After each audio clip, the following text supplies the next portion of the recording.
para lang sa'yo.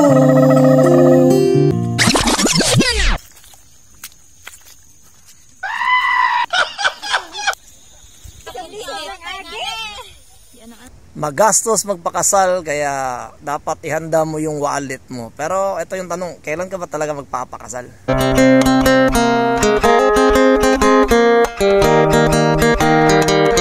Damit pa lang at saka rentals, so dapat mo siyang paghandaan. Di pa tayo maabot sa bride at saka sa groom na ground.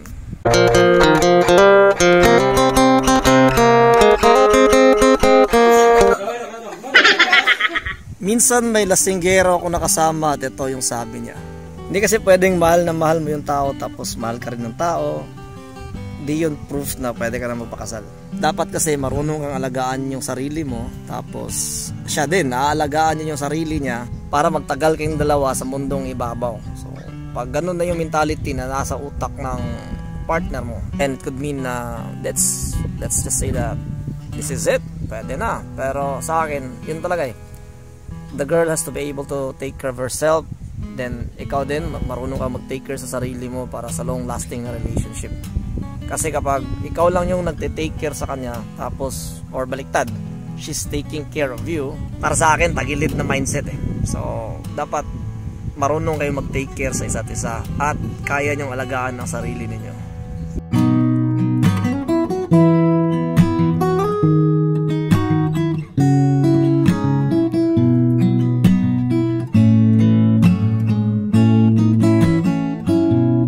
Let's face it, nandito kami para kumain. Oh, yun lang.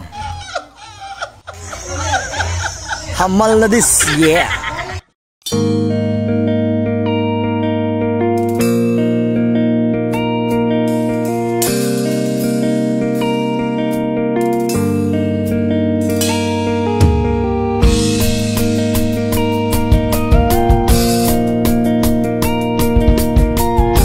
Growing up and reading a lot of fairy tale books, ito yung mali talaga na akala ko tama eh.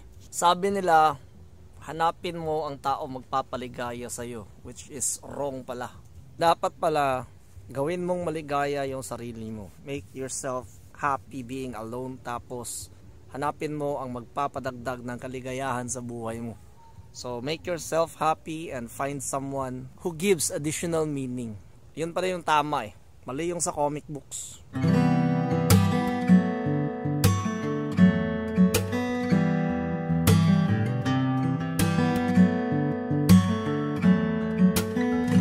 Hindi magbabago,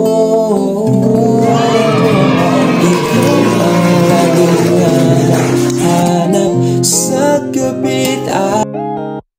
Eventually. Good morning mga dodong. Tawag namin dito sa Visayas is kape tutho.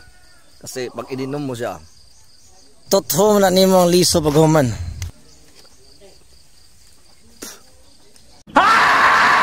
Shout out Dash Birate. Shout out din kay Elliot Mero. Aslani Dakula, shout out, thank you sa comment. So sa kahit di na tayo magkasama, tambayan natin dati ay giba-giba na.